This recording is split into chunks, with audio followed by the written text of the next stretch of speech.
Student, आज हम कक्षा 11 का जीव विज्ञान का जीव जगत का दूसरा प्रश्न लेंगे।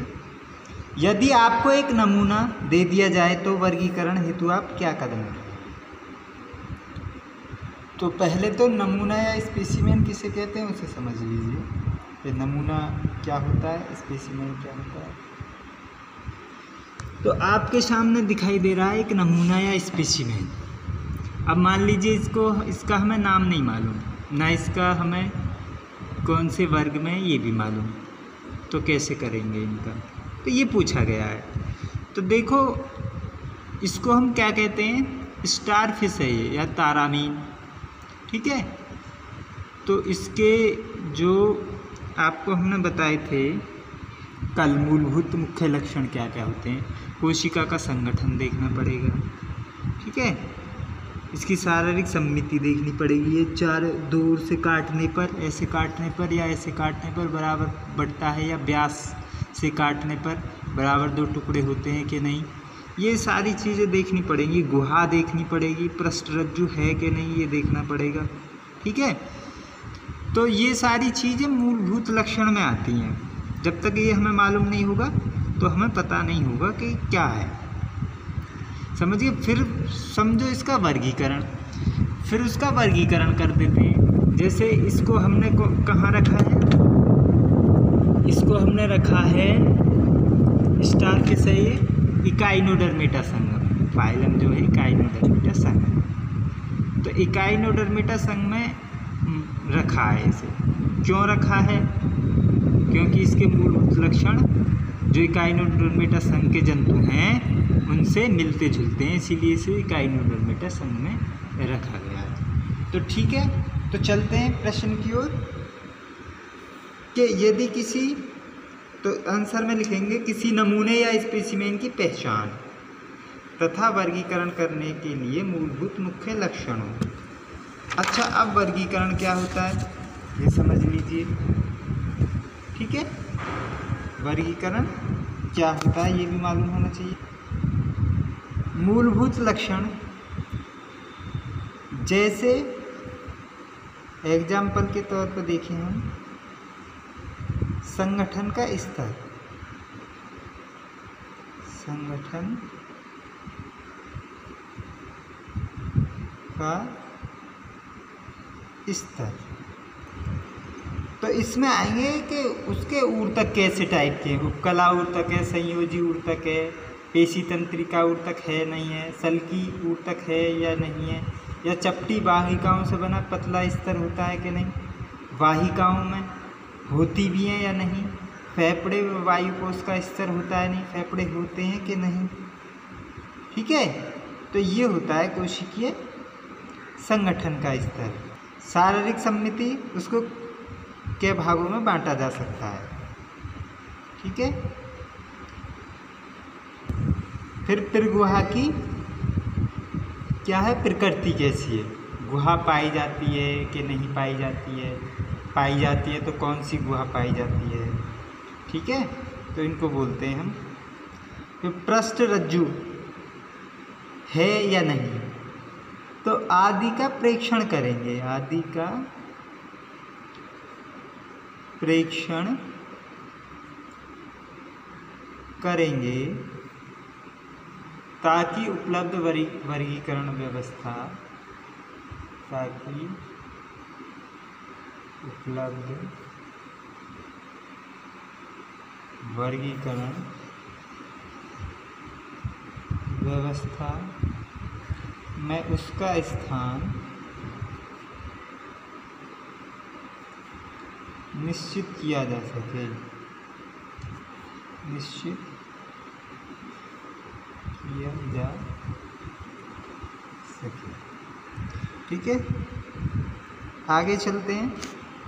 ये देह गुहा का अध्ययन प्राणियों के वर्गीकरण में किस प्रकार सहायक है। देखो, देह गुहा आया था ना एक, देह गुहा की प्रकृति कैसी होनी चाहिए, यहीं पे था गुहा की प्रकृति, फिर गुहा की प्रकृति। तो अब इसमें समझेंगे, ठीक है। तो आंसर में लिखेंगे कि वास्तविक देह गुहा जो है, वास्तविक देह गुहा या पिरगुहा भ्रूणीय परिवर्धन के समय, भ्रूणीय परिवर्धन के समय मीजोडर्म से बनती है, मीजोडर्म से बनती है। समझ लीजिए, मान लीजिए भ्रूणीय परिवर्धन है, ठीक है, तो इसमें ये एक्टोडर्म होगा, एक्टोडर्म, और ये बीच वाला मीजोडर्म, और ये बाद वाला होगा एंडोडर्म। तो किससे बनेगी? मीजोडर्म से बनती है वास्तविक देह गुहा। अब समझ में आया? देह गुहा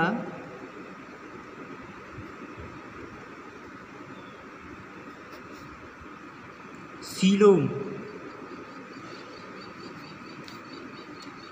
की प्रकृति के आधार पर,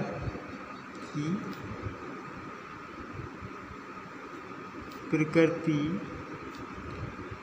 के आधार पर द्विपार्श्व सममिति जंतुओं को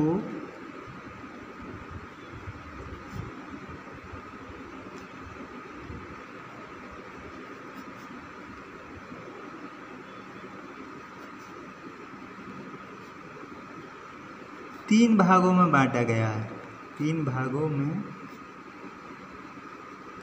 बांटा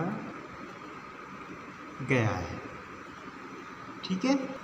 पहला है अगुहेय, जैसे पॉरीफेरा, सीलेंट्रेटा तथा प्लेटीहेल्मिन्थीज में देह गुहा का अभाव होता है।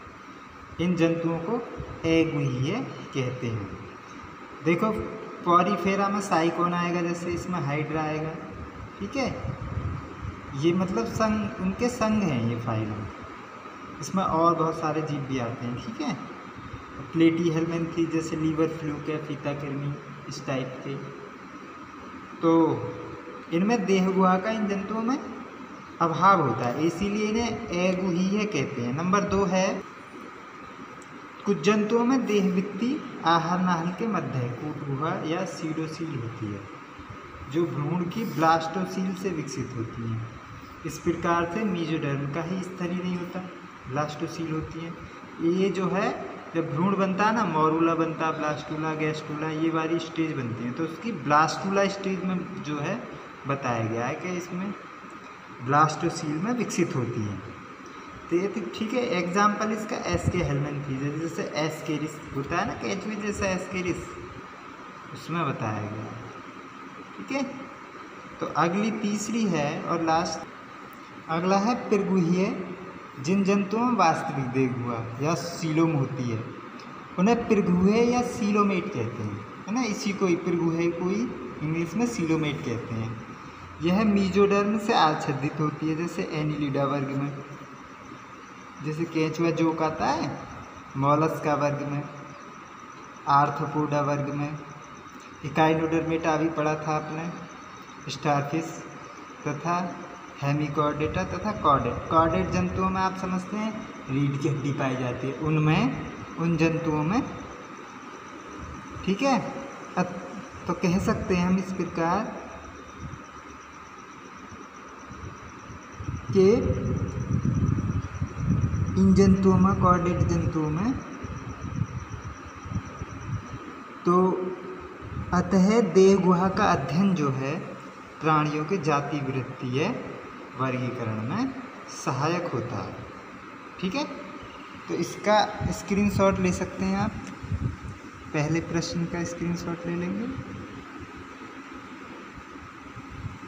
ठीक है, आई होप ले लिया होगा, और दूसरे का भी ले लेंगे स्क्रीनशॉट। कल मैं डिटेल क्लास पढ़ाऊंगा आप लोगों को, जिसमें Annelida, mollusc, arthropoda, Echinodermata, Hemichordata, Chordata या मेमल्स, इनके बारे में जानकारी दूंगा। तो थैंक्स फॉर वॉचिंग वीडियो, मिलते हैं नेक्स्ट वीडियो में।